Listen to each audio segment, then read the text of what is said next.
stuff. I do marketing stuff. So what did you go for at Marquette? What was your... Both data science and communications. So you're doing what you want to be. Exactly. Rock on, man. That's awesome. And obviously, I mean, I'd want to go into sports at some point. Like, it'd be really cool to like do just like sports stuff, but it's hard to get into right away. You got to build a plan. Yeah, exactly. I'd say you're well on the way. So yeah. I was looking through some old stuff and I saw the story that we did with you when you wrote an apology to for the... Dude, that's actually when it started. That's when I only had probably 800 followers at that point. Okay. And that got me kind of like a little bit of publicity. All right. And it didn't get me a ton of followers, but it got me publicity. And then I think people like saw that I was a Bucks fan and a Packer fan, and they kind of got... All right, well, good. That I'll ask about that. That'll be... Yeah. But it is funny because that's the team that I tweet about the least, but that was how I started. The one that kind of got the thing rolling. That's awesome. What year did you graduate from Marquette then? 22. 22, awesome, okay. And when we're doing this, I should be looking at you, Yeah, right? You'll look at me. Yeah, pretend these cameras aren't even here, so.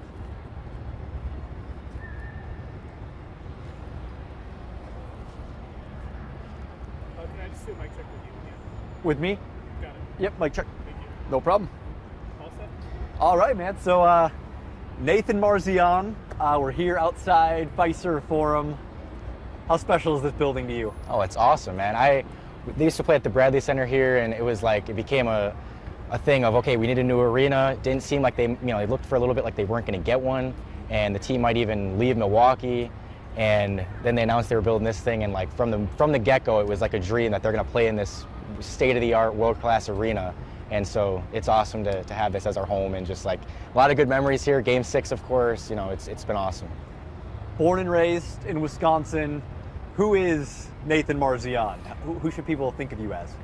Just a huge sports fan, and particularly with the Bucks and the Packers and Marquette, and then I also like the Cubs. But we'll forgive that. We'll forgive you for that. I know that is the one thing that everyone asks me about is how did you become a Cubs fan? And the truth is, when I was in Little League baseball as a kid, from age like 7 to 11 or 12, every year I was on the Cubs for my Little League team, and my parents weren't huge Brewers fans. They were big Bucks Packer fans, so I kind of was raised to be a Bucks Packer fan. But the Cubs, I kind of just latched onto them because that was my Little League team, and that's how I became a Cubs fan.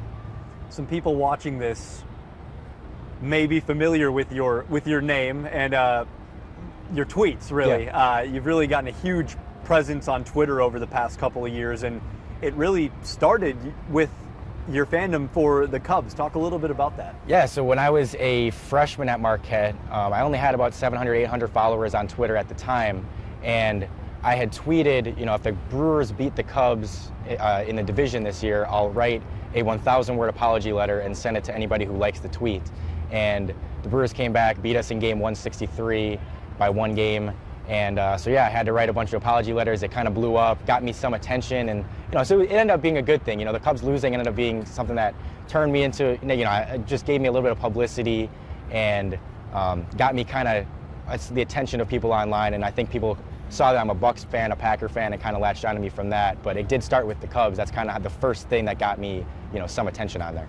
Was that the hope? You say you're a huge sports fan. It says it right there in your bio. Yeah. Did you want to be kind of this viral sensation that people, I would say if people are looking for things regarding Bucks content, Packers content, you're one of the people that they go to. You've got over 50,000 followers now. Is that really something you had in mind back in your freshman year of college? Not at all. It wasn't something that I ever thought I was going to be a huge creator on there or like a big voice on there. When I started, I joined in high school on Twitter, and I kind of just was like, I just want to tweet about the NBA Finals and I want to get the news. I want to get the NBA news, the NFL news, because that's where it all breaks. But I never thought I would really be one that was creating content and, being a big voice on there. But it just kind of grew and grew, and I kind of realized that I had a little bit of a knack for it, of like I have the kind of combination of, I think, knowledge and humor that people like, and to kind of finding the middle ground there. And again, it kind of took off, and all of a sudden I realized I'm starting to get a following doing this, and it's been really fun. What was the initial thought for you of like, oh man, I'm blowing up here. This is pretty incredible. People are listening to what I have to say. It was, it's cool. It was such a weird thing, because it kind of gradually got bigger and bigger, and then the Bucks winning the finals in 2021 definitely launched it to a whole nother level. I think I was at 13 or 14,000 when the playoff run started, and then by the time the playoff run was over, I was at like 20, 22,000 So I almost doubled what I had before just by the playoff run and the Bucks becoming good.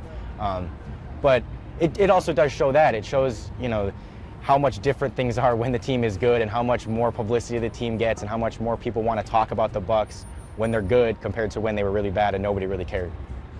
The mindset now, knowing that you've got 50,000 plus people, honestly more followers, and then more people paying attention to what you say, does that do you second guess something, or you give it some extra proofreads beforehand? Is there more pressure knowing that you have that many followers, that many people paying attention to what you have to say? Yeah, for sure.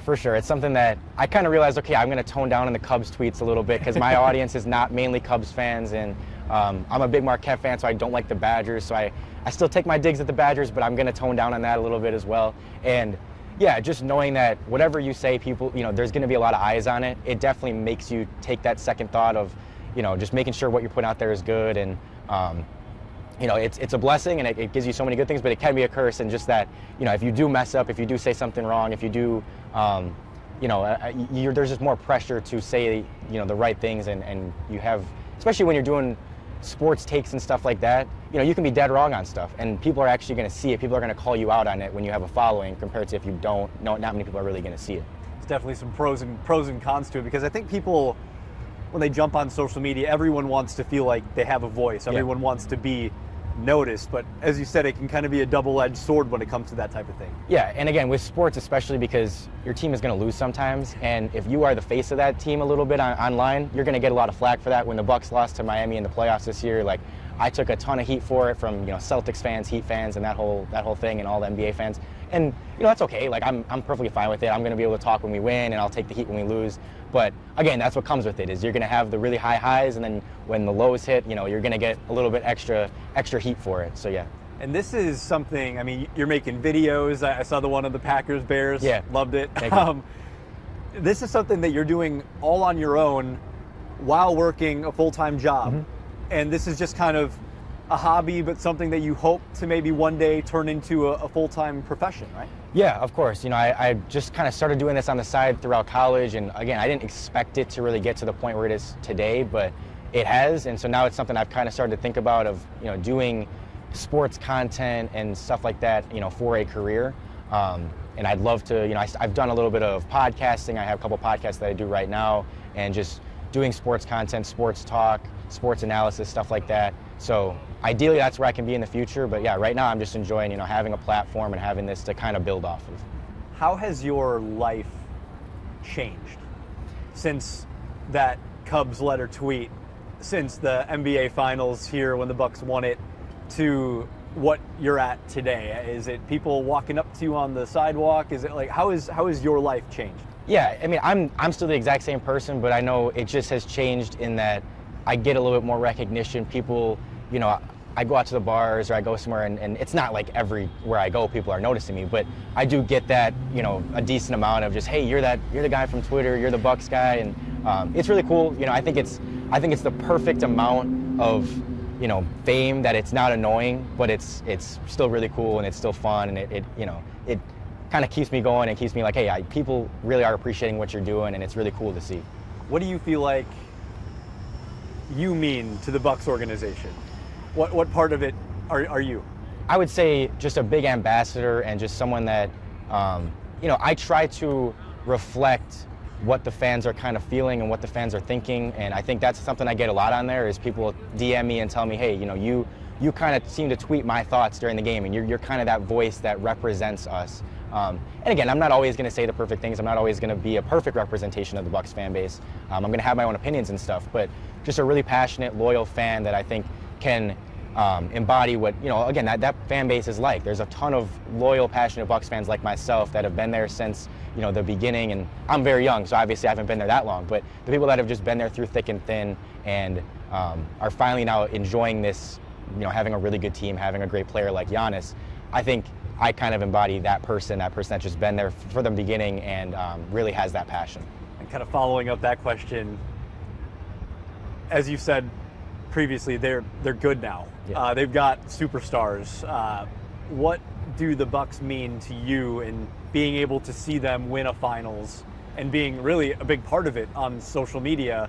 What did that mean to you, and what does it mean to see them continuing to build and hopefully continue to be successful in the future? It means so much to me. I mean, it's a big part of my life, and it's been a huge part of my identity since I was young, you know, and not just the Bucks, but also the Packers and my other teams. But the Bucks have always been my #1 team and always been the team that I have been the most passionate about. And, you know, seeing them become good, and again, following them from where they were when I was younger and going to games at the Bradley Center where they were not good at all, to becoming the NBA champs and having, you know, these superstar players, it's awesome, and it's something that I'm trying not to take for granted, because I know that sometime probably in the near future they're not going to be that good anymore, and they're going to go back to being mediocre, and you're going to have to go through this whole thing again.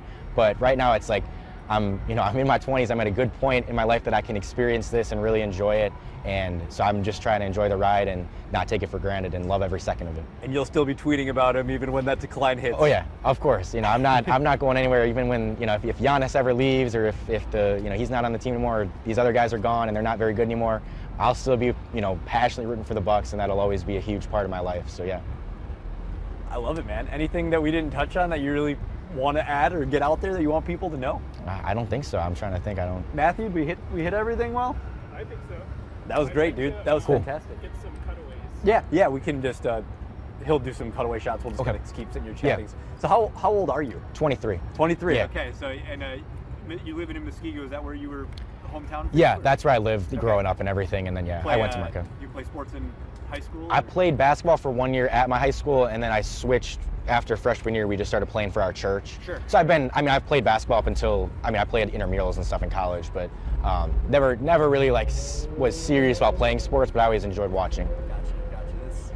Do you still so did you have any tweets like before that Cubs one that really like blew? There was some about, I remember I had one about like Steph Curry or something that blew up. Like again, it was like early, maybe 2015, 16, when the Warriors were really good, and I was just, you know, again, I joined Twitter just wanting to tweet about the NBA. Yeah. And then I had some tweet kind of blow up.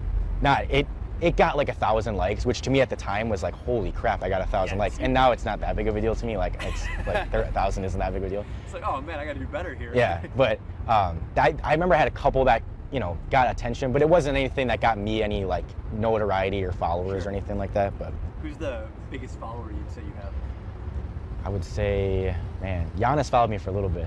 Really? Yeah. Up until he always goes on his like unfollow spree, and so like in the off season, and so he'll unfollow like everyone, like he'll unfollow the Bucks, he'll unfollow his teammates just because like I don't know, he's like his social team goes in and scrubs everything. And then he comes back the following year. So he doesn't follow me anymore, but he followed me a couple years ago. I know Sam Decker follows me. He's Badger basketball guy.